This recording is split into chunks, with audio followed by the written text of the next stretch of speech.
নমস্কার, আমি জ্যোতিষশাস্ত্রী শ্রী সনাতন বলছি। আজকে আপনাদের বলবো ভাবের কারকতা সম্বন্ধে।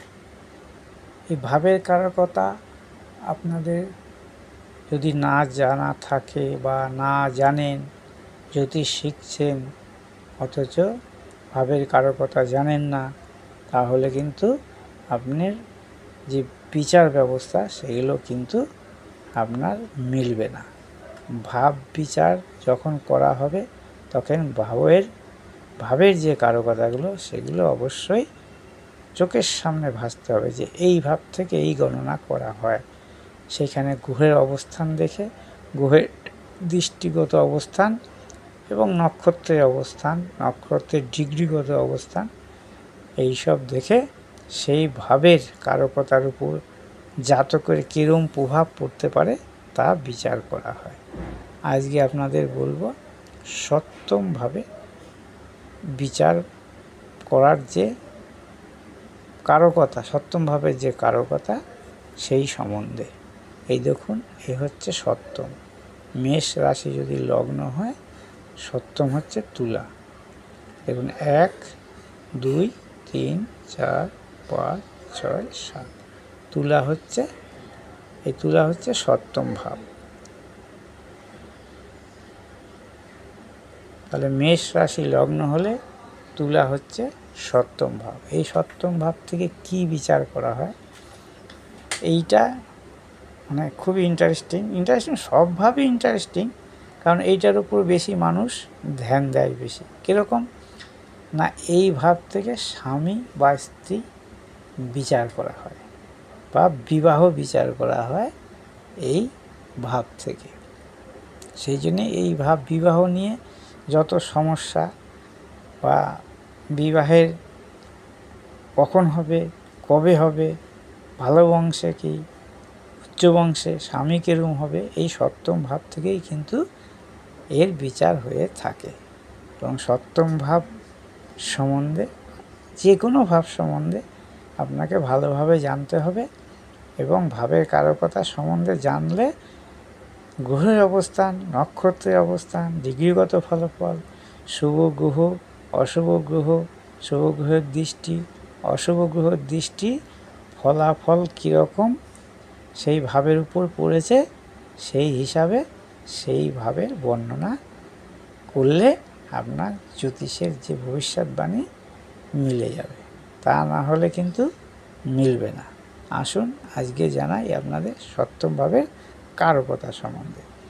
তাহলে স্বামী স্ত্রী, ব্যবসা, অংশীদার, সামাজিক বন্ধন,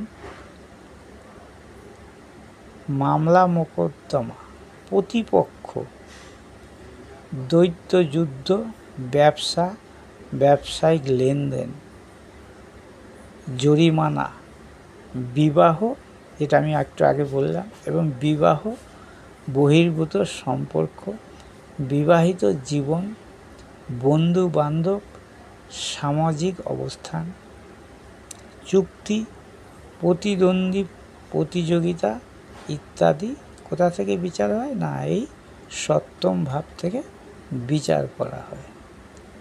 আর কি বিচার করা হয় না, পরোক্ষভাবে ভাই বোন, শত্রু বিপদ, পিতার বন্ধু, মায়ের স্থাবর অস্থাবর সম্পত্তি, সন্তানের ছোটোখাটো ভ্রমণ, পিতার লাভ, বড় ভাই বোনের দূর ভ্রমণ, উচ্চশিক্ষা, ছোট মামার প্রকাশ্য শত্রুর আর্থিক অবস্থা। সপ্তম ভাবের জাতকের আয়ুর ক্ষেত্র মারক ভাব। এই সপ্তম ভাবকে মারক ভাব বলা হয়।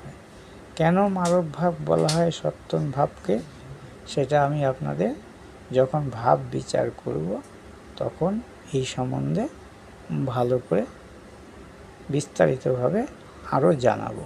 এখন শুধু আমি ভাবের কারকতা সম্বন্ধে বলছি। শরীরের অংশ কি, 500 দেশ, কোমর, পিঠের উপরের অংশ, পাকস্থলী এবং কিডনি, এই ভাব থেকে বিচার করা হয়। আমার এই ভিডিওটা যদি ভালো লাগে অবশ্যই লাইক করবেন, শেয়ার করবেন, কমেন্ট করবেন। আমাকে সাবস্ক্রাইব করবেন এবং ফলো করবেন। আমার মোবাইল নম্বর 9333828747। আমার সঙ্গে যোগাযোগ করতে হলে এই নম্বরেই যোগাযোগ করবেন। যে কোনো সমস্যা সমাধান করে থাকি অল্প মূল্যে। অন্যান্য জ্যোতিষীর মতো বহু মূল্য নিয়ে কাজ করি না, অল্প মূল্যে আপনাদের সমস্যা সমাধান করে থাকি। সমস্যার সমাধান না হলে আপনারা বলবেন যে এত অল্প মূল্যে দিলাম, সমস্যার সমাধান হলো না, এটা বলতেই পারেন। কিন্তু কম মূল্য বলে সমস্যার সমাধান হবে তা কিন্তু নয়। বেশি মূল্য দিয়ে ভালো জিনিস কিনলেই যে আপনার সব কিছু ভালো হবে তা কিন্তু নয়। অনেক সময় অল্প মূল্যে সঠিক জিনিসে কিন্তু ভালো কাজ হয়। সেই জায়গাটা বা সেই বিচারটাই হচ্ছে আসল। একটা লোকের 9টা গ্রহ, সব কটা তো গ্রহ খারাপ থাকতে পারে না। যেই গ্রহটা আপনার জীবনের সাফল্য আনবে সেই গ্রহটার যদি প্রতিকার করা হয় তাহলে বাকি সব গ্রহগুলো কিন্তু অতটা খারাপ ফল আপনাকে দেবে না। কারণ গ্রহ যে নক্ষত্রে থাকে সেই নক্ষত্রও তো ফলাফল দেয়। গ্রহ যে রাশিতে থাকে সেই রাশি অধিপতিও কিন্তু ফলাফল দেয়। তাহলে এই ভাব বিচারের সময় এগুলো আপনাদের আমি ভালো করে বুঝিয়ে বলবো। এখন আমি শুধু আপনাদের ভাবের কারকতা সম্বন্ধে বলছি। এই ভাবের কারকতা যাতে আপনারা মনে রাখতে পারেন, এবং এই ভাবের কারকতা ভালো করে মনে না রাখলে ভাব বিচারে কিন্তু সাফল্য পাবেন না, বা আপনার ভবিষ্যৎবাণী মিলবে না। যদি আমার এই ভিডিওটা ভালো লাগে অবশ্যই লাইক ও শেয়ার করবেন। নমস্কার।